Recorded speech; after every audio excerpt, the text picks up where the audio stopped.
Without any more ado, can I hand over to Tristan Michel, who's going to give us another of his interesting talks. This time it's on how the libertarian idea emerged through history, a sweeping and controversial politically incorrect view, according to Tristan. So political incorrectness is certainly welcome here.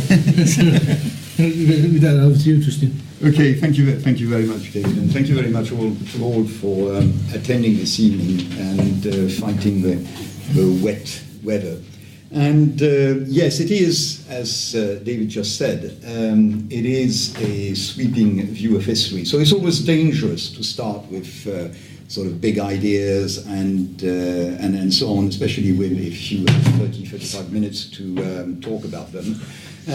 But I wanted to try something, revisiting two books which I read when they came out and which were very popular. The first one, Francis Fukuyama's The End of History and the Last Man, which originally was published as an article in 1989 and then published as a book, extended and published as a book in 1992, and which then triggered another book, like a refutation, The Clash of Civilization and the Remaking of the World Order by Samuel Huntington. And I wanted to link these two books to other views of history. Marx, of course, which I always find fascinating, the explanation of history, the engine of history as a class struggle, which I think is very much on today, and a less well-known book, or a couple of books, by Don Beck and Claire Graves, called Spiral Dynamics, and by Ken Wilber, called The Theory of Everything. These books are all referred to in the second page of the handout which I had given you. Now, I'm starting with this idea that as libertarians, we aspire to a soft society, a society without violence, a society with justice. And starting from there, we know the tools that are necessary to achieve this. We know that if we have property rights, if we enforce property rights, individual property rights, we will achieve that sort of society. This is what property rights deliver. They deliver justice, they deliver a society not totally without conflicts, because people in good faith may discuss, may question what is the extent of their property, how they got into this property. It may be challenged. This is why you have courts. It's not a society without conflicts, it's a society without violence. In other words, property rights give you how to settle issues that would normally arise in our lives. And if I had to write the constitution of a libertarian society, it would be simply one article, a single article. Everybody may do what they want with what they own and only with what they own. And all the rest is simply declensions of that original principle. Now, this is actually the difference we have with, first of all other political philosophies who have blueprints for very elaborate constitution, parliamentary monarchies, whatever, military junta, all sorts of things. All these utopias that flourished in the 19th century, very complex, very elaborate, Cabet, Fourier, all these people. But also, it is what distinguishes libertarians from leftist anarchists, who do not have an objective criteria to decide what is allowed and what is not allowed in society. How do you know what constitutes a crime if you don't have property rights? Then it would be adjudicated by whatever, I mean, committees, trade unions, we don't know, basically, they don't know, and that is their problem. And if you consider that property rights are what define a crime, the violation of property rights is what a crime is, then you see that criminality and freedom are in exact inverse correlation. Where property rights are perfectly implemented everywhere, there is no criminality. So it's interesting, it's Rothbard's idea, but it's interesting that libertarians actually have the only objective way of defining what a crime is. So how come, when we have these tools, when they are so rational and so simple, how come that they are not universally adopted? I mean, if Plato was right in the sense that logos is something that everybody, every human being, can accept, then why is it that the libertarian view is not universally accepted?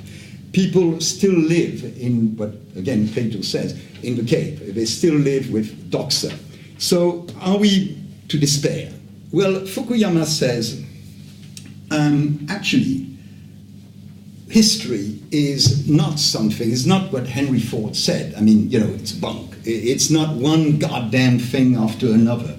History has meaning, history has direction. And Fukuyama was not, of course, the only one to say this. I mean, it's an idea that has been through it's been sort of throughout history. Bossuet, for instance, in France, wrote a history of the world in 1670 with exactly this idea, in the sense that the whole of history is the long path, the long trajectory towards the return, the second coming of Christ. I mean, this idea that, which is also a Jewish idea, this idea that it is not that humanity is waiting for the Messiah or the return of Christ, it is Christ that is waiting for humanity to elevate its consciousness until it can receive Christ or the Messiah. And this was also, I mean, this idea that, you know, history has meaning and direction and so on, was at the base of the Whig history, I mean, of, you know, Trevelyan and Macaulay and so on, Stubbs, this idea that the whole of history was leading to the liberal society that Britain enjoyed in the 19th century. It was the idea of Hegel, and of course it was the idea of Marx. The whole of history as class struggle led to the revolution which would bring the classless society. And more recently, I mean, when you read a historian, well, not exactly a historian, but someone like Steven Pinker's The Better Angels of Our Nature, published a couple of years ago, very good book, which shows that there is progress, there is moral progress throughout history. We are less violent, we are less, you know, we no longer disembowel criminals, we no longer torture, well, not officially, and when we do, it is actually rejected. I mean, whereas before it was the admitted thing to do.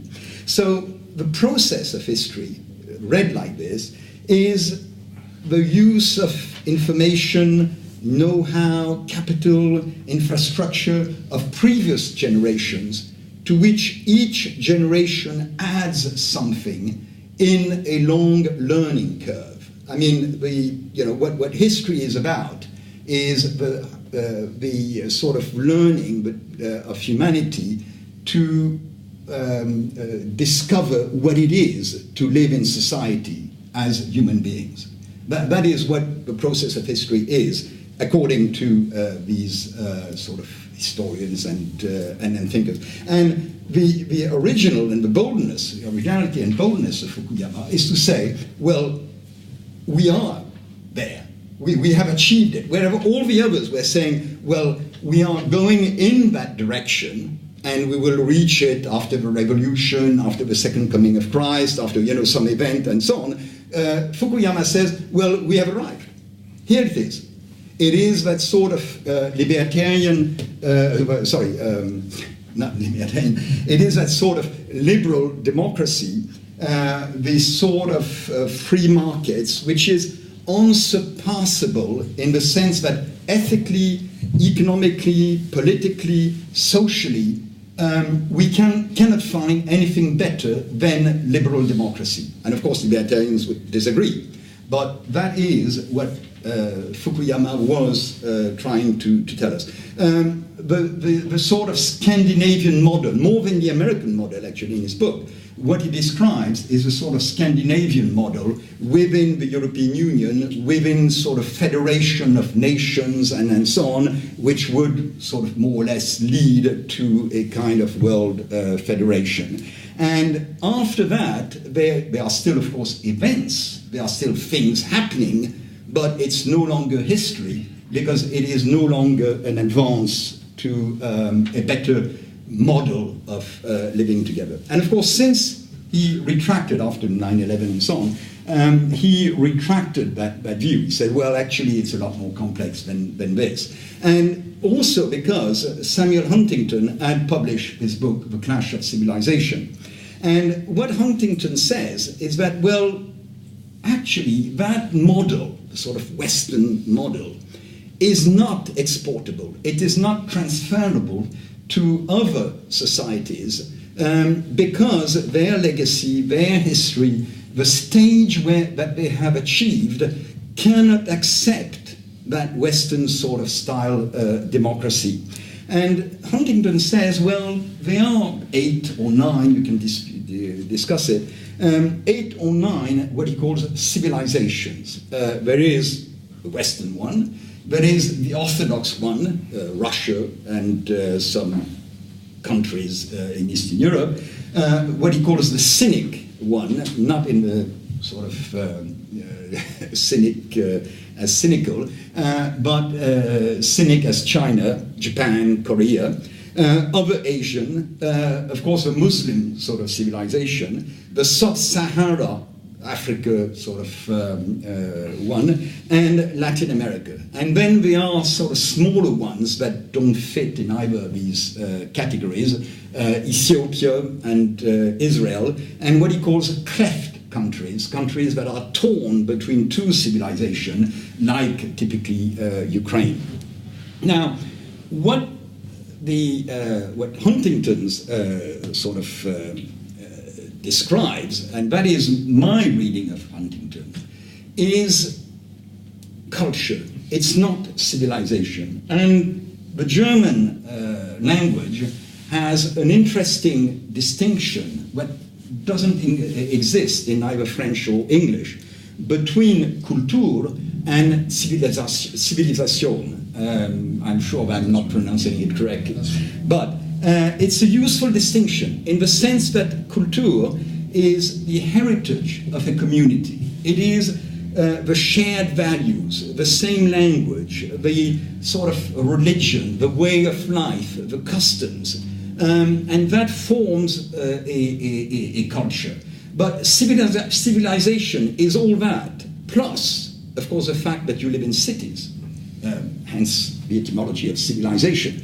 The fact that you have infrastructure, the fact that you have technology, the fact that you have a system of government that is established outside of the authority of elders or personal authority of a charismatic leader and so on. So for that reason, tribes have cultures. And very often they have complex cultures with literature, oral, verbal literature, a complex system of religion and so on, but they don't have civilizations. The Romans had civilization, we have civilization, and of course we have culture as well. And the idea is that today, what is interesting is that we have one civilization, unlike what Huntington says.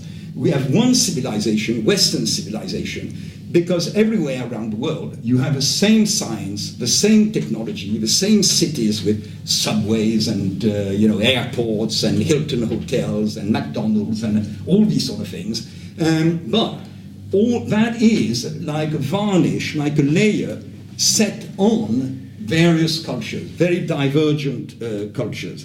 And the thing is that these different cultures could not have invented the technology that they are using. they could not have invented, they could not have conceived of a science and a civilization that they are now using. This is not exactly what it's not what Huntington says at all, because politically it's very incorrect to say something like that. But the fact is that the problem that we have is that because these technologies are user-friendly, because you can drive a car without knowing how an engine powers the car, the fact that you can build, bombs without understanding how explosives works and the chemistry of explosives and so on, it means that people can use these technologies when their sort of maturity as a culture would never have allowed them to develop them.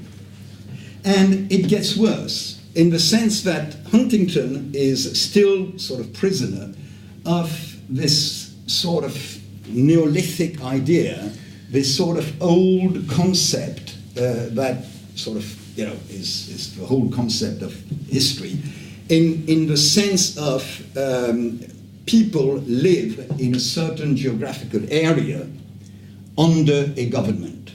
And that's how it should be. And that's how it was for a very long time. But this is changing precisely. This is the big revolution of today, is that we no longer have people assigned to a land, to a country, under a government. This idea, actually, that was born in the Neolithic area, and which was the start of civilization and probably the start of history, died in 1945 at Auschwitz. It was this idea of ein Reich, ein Volk, and Führer. A land with a people assigned to that land, which belonged to that land, more than the land belonged to them, and with one government. This is no longer possible. This is no longer possible in a world where people migrate, where people move to other places, where governments and problems and so on, a lot of things become transnational. I mean, business is transnational, corporations are transnational, we now have transnational currencies, the dollar is used in many different countries, more than the currency of the land, and of course the euro and so on. I won't delve too much into this because, I mean, it's not exactly, but what I'm saying is the Huntington sort of idea of cultures being sort of geographically different is one that we can question in the sense that in our cities, even in our buildings, we have people from different cultures, but living under the same sort of technology and civilization. So where does that leave us? I mean, leaves us. What Huntington seems to say, well, does say, is that all these cultures are living in sort of parallel universes. They are on paths that are too divergent to imagine that there would be a confluence. In other words, that there would be an end to history, that all these cultures would amalgamate and we would have a kind of, happy sharing of, or mixing or hybridation of all these cultures so that we would be sort of big sort of humanity, brotherhood, and so on. And if that doesn't exist, then if libertarianism could only flourish in Western societies, and all the others would be sort of immune to the libertarian virus, then we would have a problem, wouldn't we? Because a libertarian society would have to protect itself against these other cultures, meaning that it would have to have a state, it would have to have an army, it would have to have police, it would have to have spies, it would have to raise taxes in order to finance this. In other words, it could not be a libertarian society. So if these cultures do not come to this sort of confluence that Huntington says we can't, then libertarianism is not going to happen. But from what we know of human nature. We believe that, as I said earlier, we believe that every human being wants property, wants peace, wants prosperity. And only libertarianism can deliver all three. And if it is a universal aspiration, then we should find it as a minimum, as a sort of common denominator of all cultures. And if we have this, then as a kind of operating system on which the various cultures could be running their programs, their applications, and so on, then maybe we have a view that is not sort of despairing. And is this sort of possible? We need to get a critical mass of people in the different cultures to espouse that idea, to accept that idea that as a minimum, property, peace, prosperity is what they want. After that, they can adopt all the religion, language, values, and so on. But they would have to at least accept this. Now, is this possible? Well, history tells us that there are two ways of approaching the problem, of reaching that critical mass. One which is coming from the left, in other words, coming from Plato, which says that individuals are molded by society. It is the institutions of societies that create the good individual. If you don't have a good institution, then you don't have good individuals. And it is, of course, Marx's idea. Marx says, well, it is the economic development that dictates the superstructures of society, the political regimes and so on, and that dictate the culture, the ideology, and so on. So if you have that sort of left approach, then you have to consider that the economics, the sort of situation that we are today, with these technological improvements, the internet, and again, globalization and all that sort of stuff, bring us to a new society that transcends government, nation states, and so on. So actually, even if you take the left approach, there may be hope in the sense of governments are now challenged in an absolutely vital way by the economic life of today. But if you take the approach from the right, which says that Aristotle's approach, which says that it is good individuals that make good governments. It starts with the individual, and because you have individuals whose awareness, whose conscience, whose moral principles and so on are evolving, then they will want to have the sort of institutions that will reflect their higher level of consciousness. If you take this, then you can look at the handouts that I've given, because it seems that societies are going through the sort of, again, elevation of consciousness throughout history that could bring us to what I call the Libertarian Wave.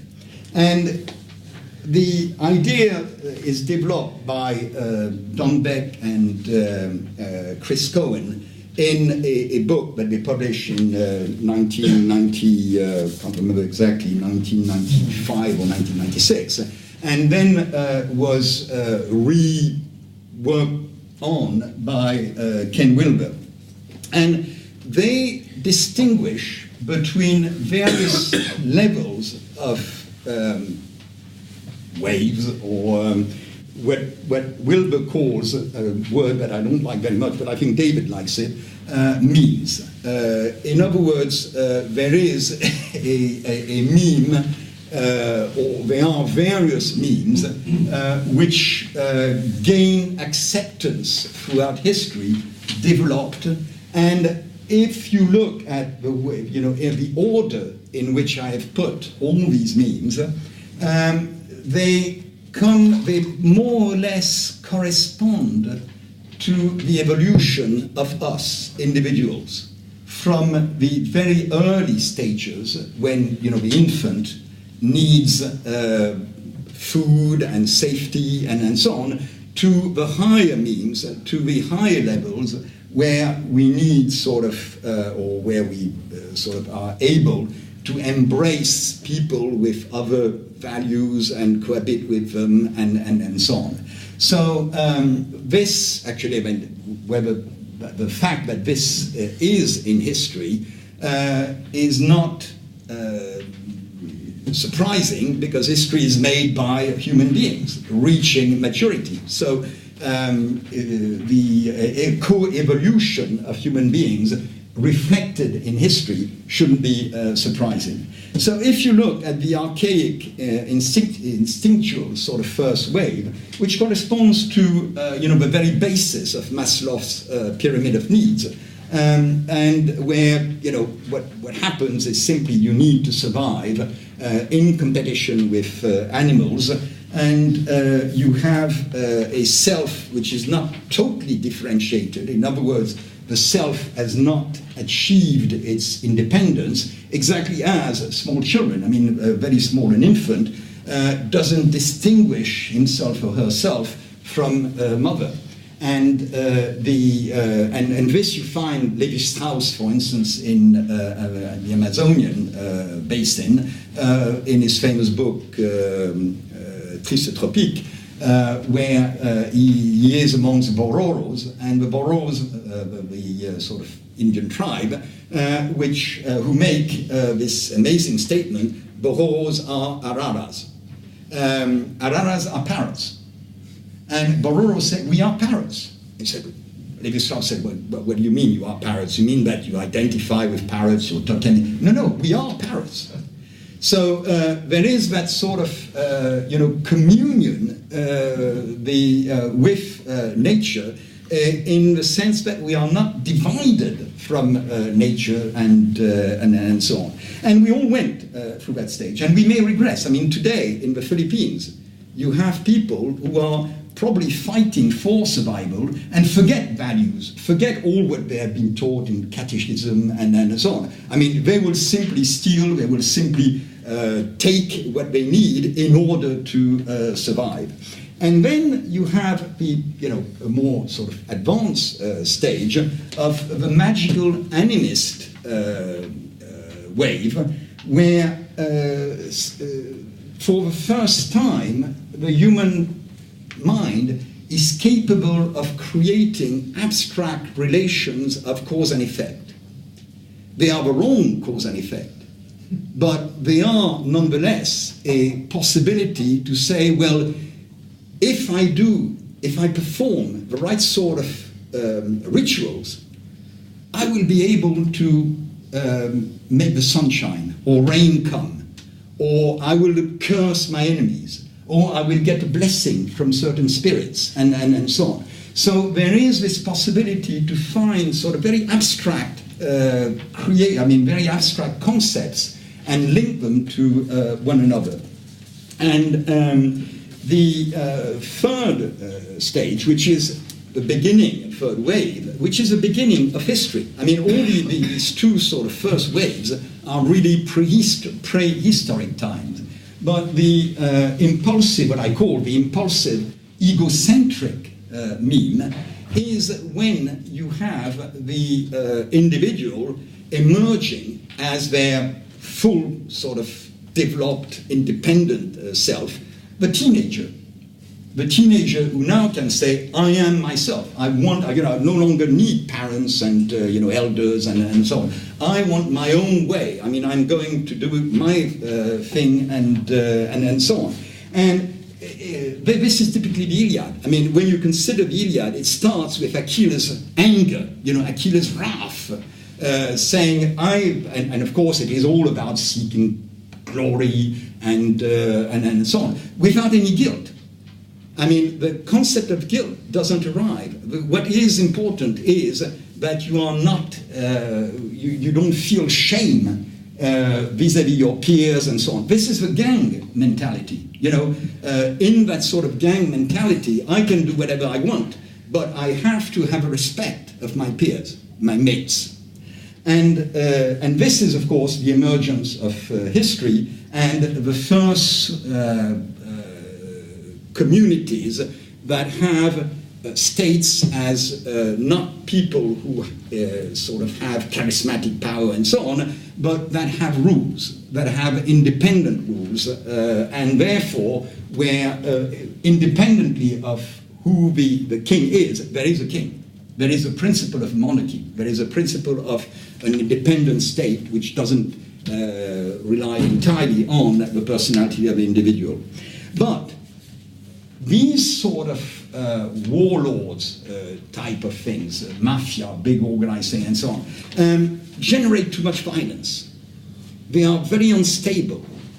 And what happens is that in the 9th, 10th century in Europe, you start to have a new meme, a new way of curbing that violence.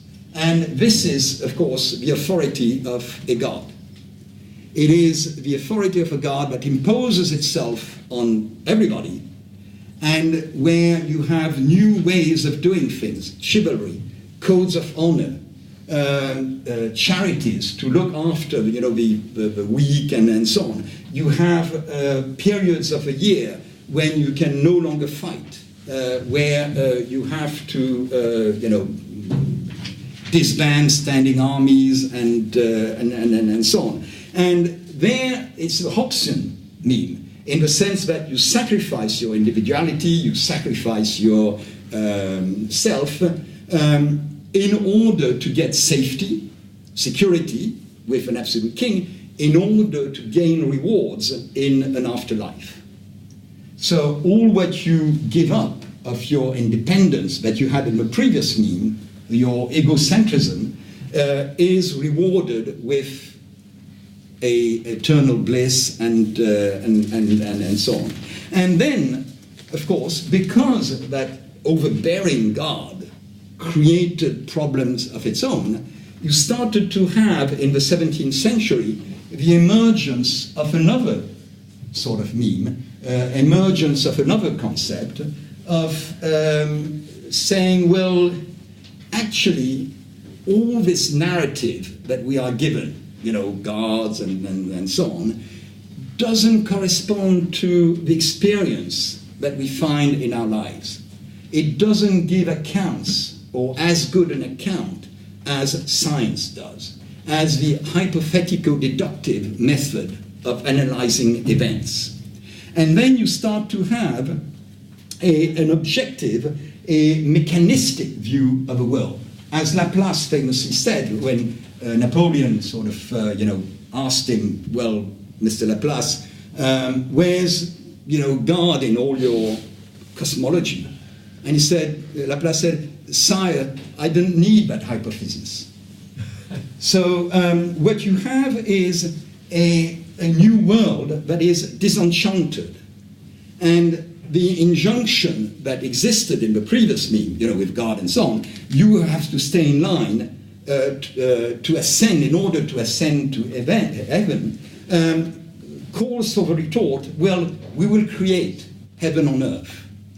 And that is, of course, the Enlightenment period, where you have three branches of the Enlightenment. You have the social engineering one, which gave us socialism and so on. In other words, you can organize societies in a sort of scientific way, top-down and so on, where you have, on the other side, you have human rights, and then on the third side, you have industrialization.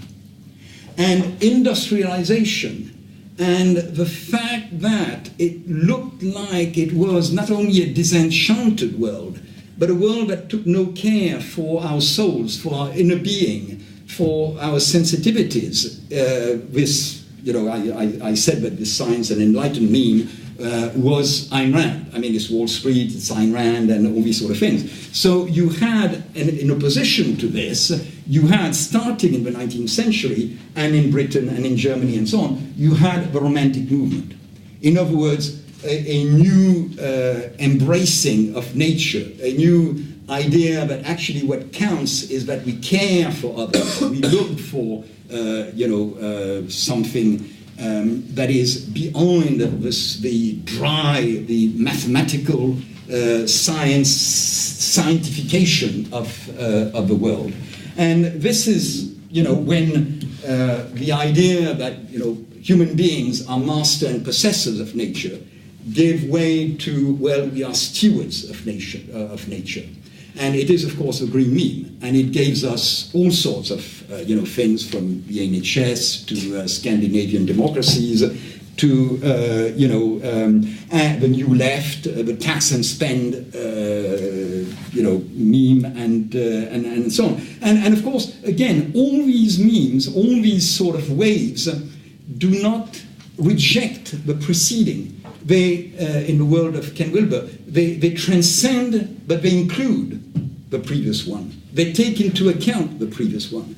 And the problem with the green sort of approach is that because it is relativistic, because it doesn't understand the previous memes, it sort of has nothing to tell us about jihadists, about people, sort of beheading the infidels, about the subordination of women, because all societies are equal, and they're not. So you cannot judge. And so you have this situation where you have these people who have benefited from the prosperity of the previous, the Enlightenment, the industrialization meme, and so on, who now live in very prosperous societies, but say we cannot judge, the others, and you cannot impose industrialization on them, and you cannot change their ways of life, and so on. So whereas each wave should, as I said, transcend and include, some people sort of reject the previous wave and therefore leave us without remedies for what was done in the previous wave. In other words, they are not acting in a sort of progressive way, but they are acting in an exclusive way.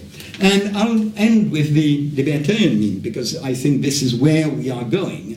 And I've said, a few things that I consider to be part of the libertarian meme, of a, where we have change as being part change and chaos and experimentation and failure and starting again, all these sort of things, which is simply part of the market, which is simply part of how we discover what it is to be human beings and what is the sort of society that we want to live in. We know that we have certain principles, as I said, property rights and so on, but what it will give us in the future, we don't know. Thank you very much.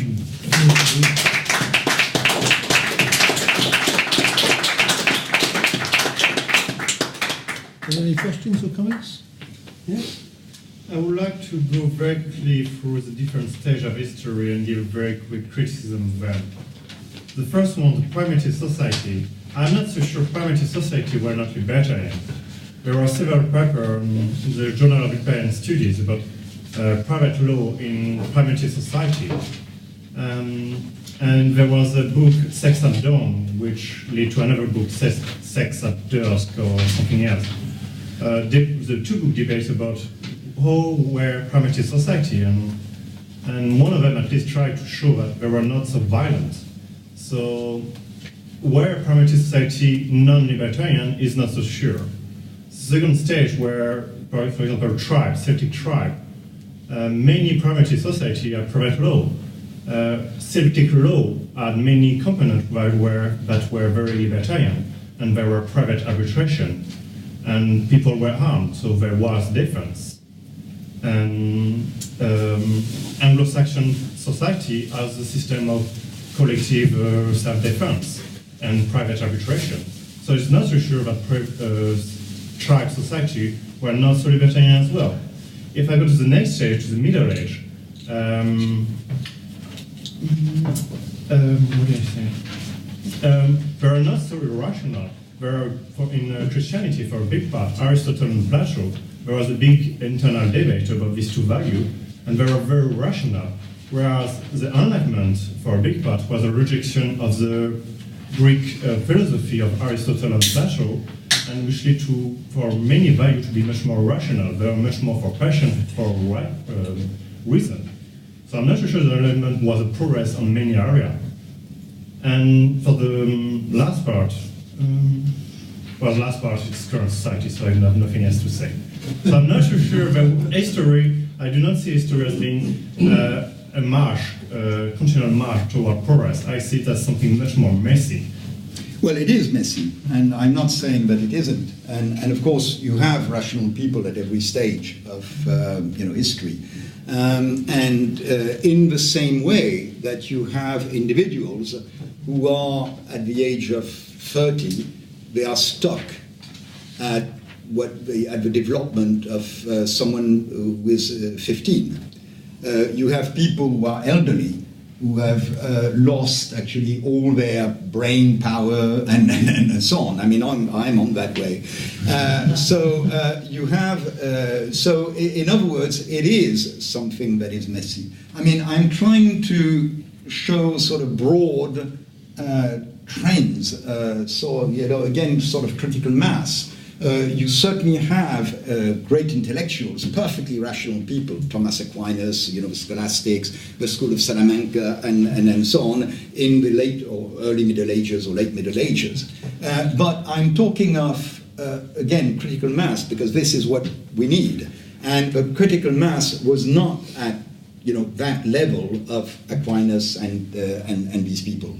Looking at the sort of primitive societies, you have, of course, Pierre Clastres and people like this, who have shown that not that they were libertarians, that they didn't have a state, which is very different, in the sense that it might have been private law, but it's not the law that you decided. It is tradition. It is absolutely molded, dictated by tradition, by the ways of doing things and so on. That's why they don't evolve. If it were purely private law, then you would have people who would have come out and said, well, we can't do things like this, we are going to do it like that. And these societies would have evolved, as they have after you left, the tribe, when you had civilization. That is precisely when history starts, because you have people who are mavericks, you have people who do things differently. The reason why you find today people in Australia, in Amazonia, and so on, who live exactly as they lived 15,000 years ago, is because you couldn't change the law. You have, the ancestors have said, this is the way it's being done, and this is the way it is done. David. If you reckon that each of the waves that comes before the Libertarian Wave lasted about 500 years, are we going to see another 500 years before we get to the Libertarian? There is an acceleration of history. Well, there is, actually. So I think that maybe, I'm not saying that I will see a libertarian society, but I think we are progressing very rapidly, and I really believe this. I think we are progressing very rapidly to something that may not be a libertarian society, but maybe very close to a libertarian society. I think the danger is different. The danger is that we have people who are afraid to let go. You have people who are afraid of freedom. And when states start declaring bankruptcy, when states start saying, well, we can't do what we want to do, what you want to do, what you want us to do, because of China, because of the European Union, because of the euro, because of this, that, or the other, then you will have, and that is a danger, you will have a man on a white horse who will come and say, don't believe these politicians, follow me. I will show you that we can get the rich to pay. We will close our borders to cheap imported goods. We will have these, people, deviants, people who are amoral and so on. We will exclude them from society. We will intern them. We will shut them up. I think that is a danger. That is a danger when you have an order where everybody was dependent from that order. Everybody today depends on the state. And if the state declares bankruptcy and says, sorry guys, now you will have to have private insurance for your NHS, now you will have to subscribe to your own pension plan, now you will no longer have this, that, or the other benefit because of this, that, or the other, foreigners and so on, technology and so on, well, close the borders, shut down the technology, we want to keep the old order. And that is a danger, I think, simply because there is, exactly like in psychology, there is a benefit in neurosis. The reason why people adopt completely mad, literally, behavior, is that there is a benefit. And how to make them change this, how to let go of the old, whatever it is, neurosis, and accept their freedom is very costly. Anything else? Chuck at the back? Yeah. Yes, Michel, I found the suite utterly euphoric. It was wonderful. I swear to long by. And I'm struggling, in a certain sense, with some of the elements in it. If you will allow, I'd like to pick out just a couple of what I see as something running through. One is the personal tragedy of the self. The fact that, which is a form of uniqueness, that the world is the world when I was born, as it were. But that's the only world I know. And the other kind of uniqueness is this almost like a kind of historic origami, where something is unfolding and we try to categorize it. And clearly what is unfolding is quite extraordinary and in a certain sense reinforces the first uniqueness that I am living at the time when. But there is another tragedy, which it seems that which is that there appear to be things that we stand no prospect of controlling. One quite obvious one is that the population of the planet is now 3 times what it was when I was born. Hooray! That's progress. Yes. Oh, yes, indeed. I know part. None of my parts were in them. And I wonder, I'll just finish the point if I may, and I wondered whether Steven Pinker's thesis is a little like waiting for the tsunami to return. It's gone back a moment. Technology, science, endeavor, kind of franticness has enabled us to keep some things at bay, but I don't say we're waiting for the next meteor, but it's like man-made something or other, perhaps is about to assail us and engulf us again. I know that's pessimistic. That's fine. Thank you. Well, yes, and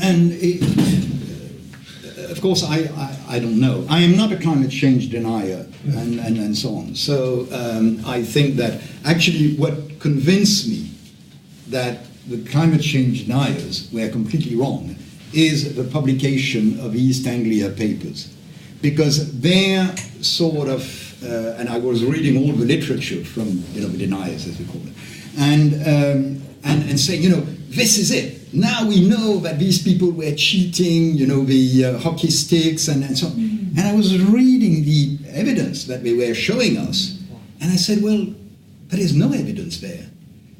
So if they are telling us, well, this was cheating, they were falsifying the statistics and so on, and I said, if that is what we call falsification of statistics, then I don't believe them. I believe the guys who have made the statistics, and so on. So that was my sort of epiphany. And yes, there may be a meteor that is hurtling toward us from outer space and so on. But the only chance that we have of surviving is actually destroying that material. It's actually because we have rockets, because we have atomic bombs, because we have a power of technology. And if we were sort of 200 years ago, then we would be utterly destroyed. So I think that our society has become so complex, so admirably technological, that it is actually much more resilient than any other society in the past. I mean, imagine the typhoon that has destroyed 2 days ago, part of the Philippines. Imagine if it were sort of 200 years ago.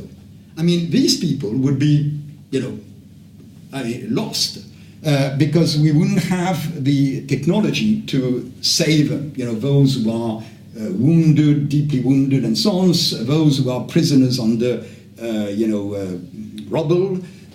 We wouldn't be flying, food and medicines and people to help. So we would today. I mean, we can save many more people, and of course there are many more people in the Philippines than we were 200 years ago. But we can save them today, whereas they would be, dead by now if it were not for our advanced technology. And the fact that we have 3 times as many people as when you were born. I don't know whether this is actually the statistic, but I mean, you seem to be saying you are a lot older than you look. But the fact is that we have now the potential of many more science, 3 times more artists, 3 times more, great minds than we had before.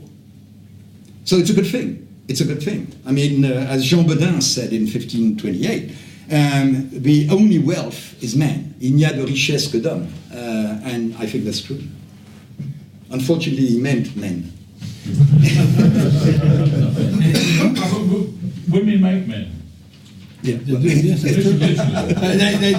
They do part of the socialisation, the early socialisation. That was one of the first points I made in 1969 against women's lib, actually. That is, men have been made by women, so that it's part of that. Is there anyone else who wants to speak? Bob? It's a kind of Spencerian, Darwinian, Popperian view, because once we get the language going, once we stumble into markets, economies, almost the rest writes itself. Of course, things can go horribly wrong. Tyrants can rise to power. Duff ideas can take over sufficiently in a widespread manner to destroy, well, actually destroy the civilization. It's very difficult to destroy them. But once you have the market sorting out one business plan from another business plan, once we have conversation and science and criticism sorting out one theory from another theory, it's very difficult not to become more unified on a world basis and to become better on a world basis. It's not guaranteed, but it almost has to come as a boring byproduct of us living in the way that we think we should live. So we converse, we agree on many things, disagree on others, keep going, keep working, keep debating. And I don't see that the whole thing can't improve. It's not guaranteed to improve and cohere, but I can't see why it won't.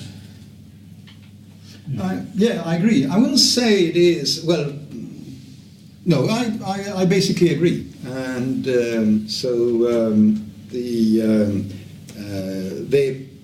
I think we are going to that sort of convergence and coherence. The danger is, which wouldn't derail it completely, but would postpone it maybe by a few decades, is simply if the level of conscience of what I call a critical mass of the population is not high enough that they will accept to leap into freedom. And that, I think, is the danger. I believe that, we will accept it. The cost of not accepting it would be disastrous. So let's put it the other way around.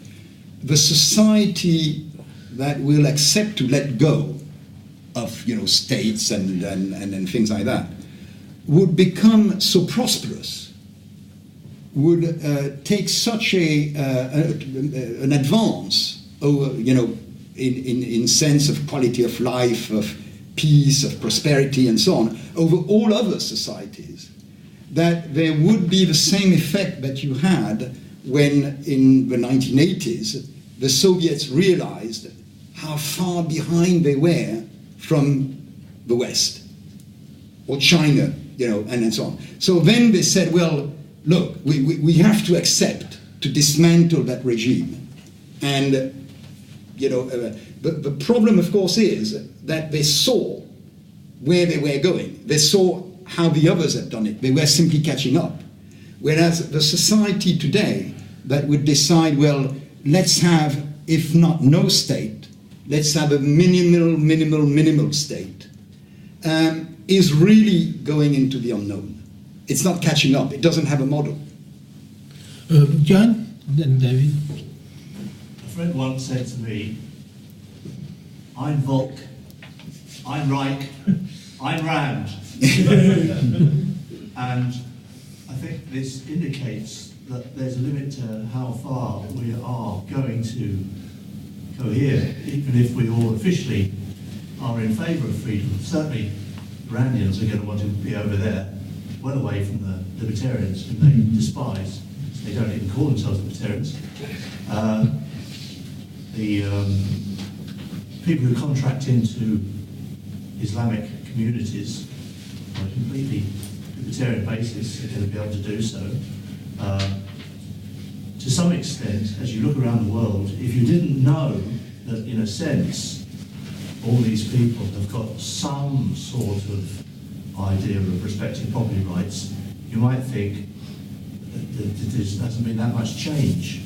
The only sort of difference would be that you couldn't get into the libertarian society by being co-opted in, or you couldn't be kept into the Islamic society against your will if you wish to leave.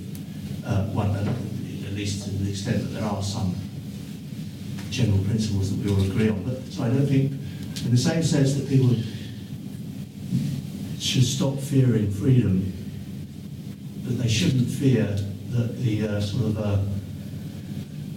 one sort of homogeneous culture across the entire world that they then have to put up with.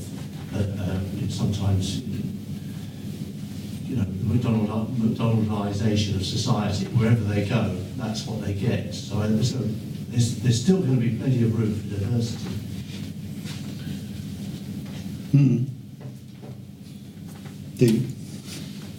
Go 200 years forward, and you're a historian giving a similar talk, and you're looking back and you're saying, well, that was when the Libertarian Wave started.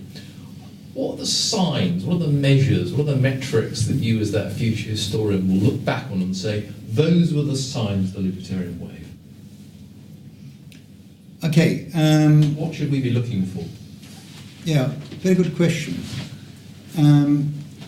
A diminishing, a reduction in what states can do. Today, you have a problem with states in that, as many people have remarked, observed, they are too big to look after the small details of people's sort of personal lives, which should be handled at the level of a region, a county, a city. But they are totally unable to solve the big problems of today, which are transnational. We mentioned the environment, terrorism, pandemics, technology. All these things are transnational, currencies, and so on. So where in the sort of 19th century, what the government here would say, would promise to the electorate, it would do. Nothing would prevent it from doing it. Whereas today, whatever the Prime Minister says, we'll reduce unemployment, we'll grow the economy, we'll do this, people say, well, it doesn't depend on you. It depends on what the Americans, what the Chinese, what a guy in a garage somewhere who invents the new technology that is going to disrupt, all the existing technologies. It depends on that. So there is a feeling, exactly as you had in the 18th century, when you had absolute monarchies, and people said, well, king is going to decide everything? No. So we have the same sort of, situation today, when we say, well, we have governments, we elect governments, they are very expensive, they demand a lot from us, they deliver less and less and less. So I think that is the first sign. And how do you get out of this? Well, there are two possibilities. I mean, either governments merge, exactly like corporations, when they lose market shares, the steel industry, the automobile industry. I mean, you had, 20 different automobile manufacturers in Europe, 20 years ago. Today you have 6 or 7. So, I mean, they merge. This is the European Union. Or you have trans-border sort of things, like Interpol, like the European Central Bank, things like that, which try to create new structures that are more or less independent, formed by governments, but more or less independent of governments, which I think can become totally autonomous. I think this is what will take over from governments, where you have, police is a very good example. I mean, either you have a bobby, in the neighborhood, that is very local police, shouldn't be government, should be, completely local, or you have Interpol, because crime is transnational. So the national police can no longer do it. They have to call people. So, other countries, and it's messy. Interpol can do it. And then if you have Interpol, which is formed by governments, independent from governments, then you have a competing Interpol, which may not be formed by governments, and so on. And this is, I think, how you evolve. And of course, technology. I mean, the Marx sort of analysis. It is technology that brings us to that stage where you have to change the political structures. And it is, that is the leftist approach, and you have the sort of, Ken Wilber and crowd approach, which is, well, people are now mature enough, they are grown up enough to accept that level of independence from the king, the sovereign, the monarch, the father, the elders, tradition.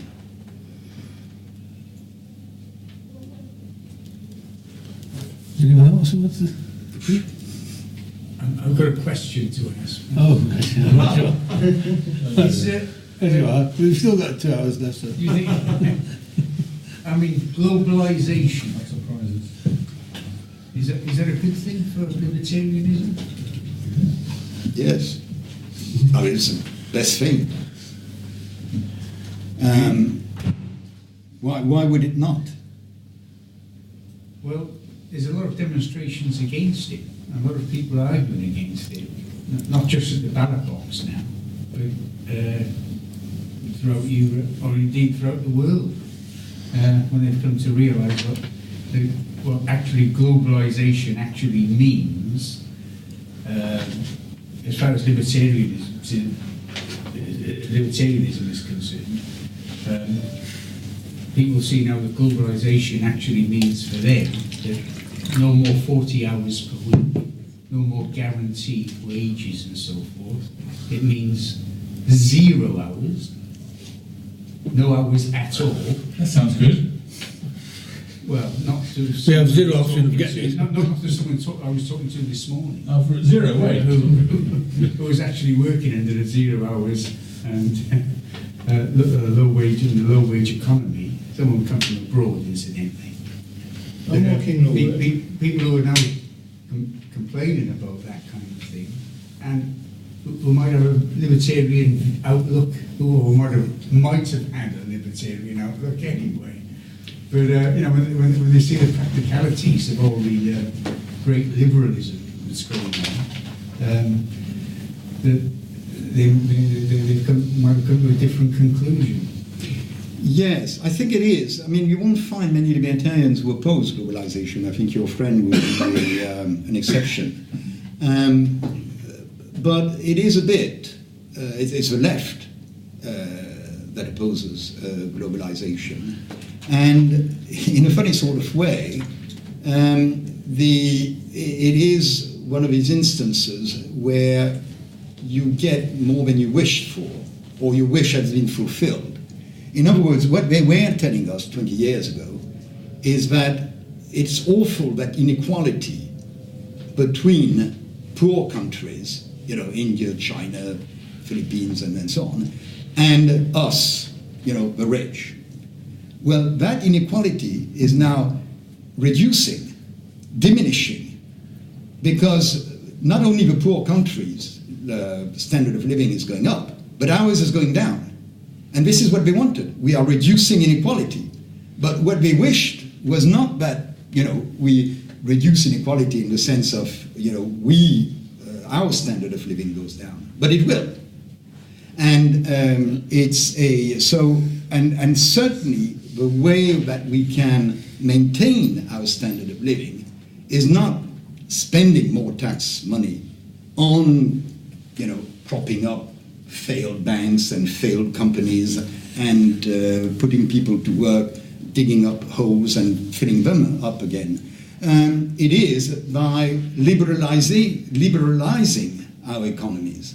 In other words, giving an impetus to our economy, giving the vision to young people that they can start a business, whether it's cleaning windows or whether it's creating the new game on the internet or something like that, where we will maintain our productivity, we will maintain our technological advance.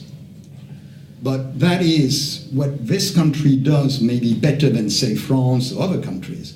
But it is what we need more and more. And we have to accept that, you know, we have been extremely rich. We've had colonial empires. We've had a situation where we were ruling the world. Was this fair? Was this, you know, our destiny forever? No. Other people are catching up. And this is disruptive for our standard of living. But this is good for the world. Anyone else? But the trouble surely is that the inequality hasn't diminished overall. That is, they've gone hand in hand with the rise of great inequalities between countries and within countries. And the case for saying is 1% against 99% is very strong. It's just that 1% is no longer concentrated in certain areas of the world. Well, I mean, you know, that would be a whole question in itself. There is a lot of studies, and Branko, I can't remember his name now, a guy from the IMF who has done a lot of research on inequalities and so on. And all, I mean, really, I don't think it is to be questioned. I mean, all the research shows that globally inequalities are reducing. They are reducing between countries. They are increasing in certain countries. But they are less, and the reason they are increasing in certain countries has been perfectly illustrated by someone who was a banker in 1720 called Richard Cantillon. And Richard Cantillon has this, you know, he wrote sort of short treatise, and he imagines sort of a situation where you have a gold mine that opens somewhere next to a city. And the people who are in this gold mine, they want to recruit the best engineers, the best workers, the best technicians. So they raid the plantations around, they raid the city and so on. And they take, like today, in people who are producing money, like gold, bankers, they raid Cambridge and Oxford and Harvard, and they take nuclear physicists, and they take mathematicians, and they take the best, you know, students from these universities to work for their gold mine, for their banks. And then because they have all that money, these people start bidding up the price of horses, the price of Maseratis, the price of houses, the price of Vuitton bag, and the price of, all these sort of things. And the people who are just under that, I mean, they make good money selling Maseratis and horses and carriages and, houses and so on. But they no longer can buy the best houses because the price has gone up, and so on. And the third and the fourth and the second, the fifth level are more and more excluded from the wealth that has been created by this huge gold mine, by this huge sort of development of Wall Street and the city and so on. But where's the problem? Well, the problem is that it's not the gold mine. It is that you have central banks that are churning out money. And that money that, the people who are creating that money is actually not only central banks, but it is commercial banks, it is private banks, it is high street banks, it is merchant banks. And these people, when they are producing the money, are they going to give it to the shopkeepers? No, they keep it to themselves. They play with it. They create derivatives. They create all sorts of things that we call a financial bubble. And they make an awful lot of money with it. And they recruit people, the best people from the best universities. And that little 1% is sort of, swimming in gold. And the rest is excluded from what these people are able to buy. But the problem is not that there is inequality in societies because of a market. The problem is that there is inequality in these societies because government central banks allow private central banks to create an excess of money in the economy. And when these banks fail, they are propped up by us, by the taxpayer. Sorry, David. I just say the most encouraging trend in the world of the last 30 years has been the decline in absolute poverty in the poorest countries in the world, in Asia and in Africa. The number of people who don't have enough to eat, the number of people who don't have basic housing. These even in absolute terms, the number is getting smaller, even as the world population increases. And so, saying that you think that inequality between countries is increasing, I think is complete balderdash. Yes. If you say subtract the wealth of the average incomes in poor countries from the average incomes in rich countries, then maybe the absolute number of dollars is getting greater. But in terms of the disparities between people's lives, that is declining. That is declining dramatically. Well, this Rosling fellow at 9 o'clock last week on BBC Two put a programme on this showing that that all of the countries are going from the bottom part of the statistics right up into the top half, and even the poorer countries are up there. All of the countries are going up there out of poverty. And he actually said, which I suppose this is not going to be true, that he thought that the poverty under the current definition could be abolished in the next 20 years. But that might not be turn out to be the case, but certainly the historical statistics of going from the bottom corner to the top hand corner, I think it can be displayed statistically. Bob? I think that relative poverty is always with us. Yeah. It doesn't matter a damn. It doesn't matter a tupping damn. It is immoral to concern yourself with relative inequalities, and not concern yourself with the base, the lowest, what the poor people are earning. To be, he's earning 15 times more. I don't care if he's earning 15 times more. What is the poor person earning? How is he earning it? How is it brought about? What developments? What saving? What engineering? What markets have done it? That's the important thing. I care nothing for those who are fussed over relative inequality. I do. Equality, of course, is a bogus idea. It is, equality is, of course, political correctness, which is exactly what our speaker said he's going to flout, and which he has flouted, thankfully. Is there anyone else who... Jan? Bob sounds like Peter Mandelston being supremely relaxed about rich people. Apart from the supremely relaxed bit. That's right.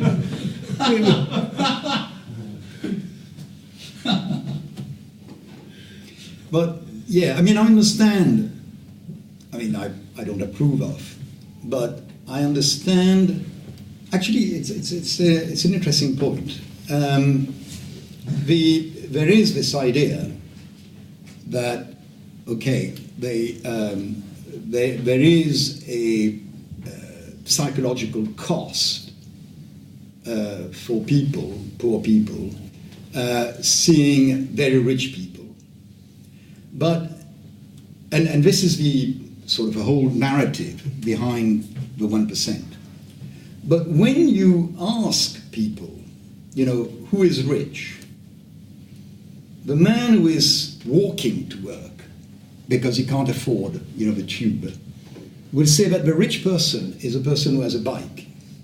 They don't equate themselves, they don't think of themselves in the same league as the people who have a Maserati or Bentley. But the one that they really sort of are resentful about is Smith down the road, you know, who they can't keep up with, who has now the new plasma sort of TV screen, or has bought the latest model of the Ford Taunus, or I don't know cars, but you know, sort of, and so on. So it's quite interesting because you have this narrative, oh, the super rich on their yachts and so on.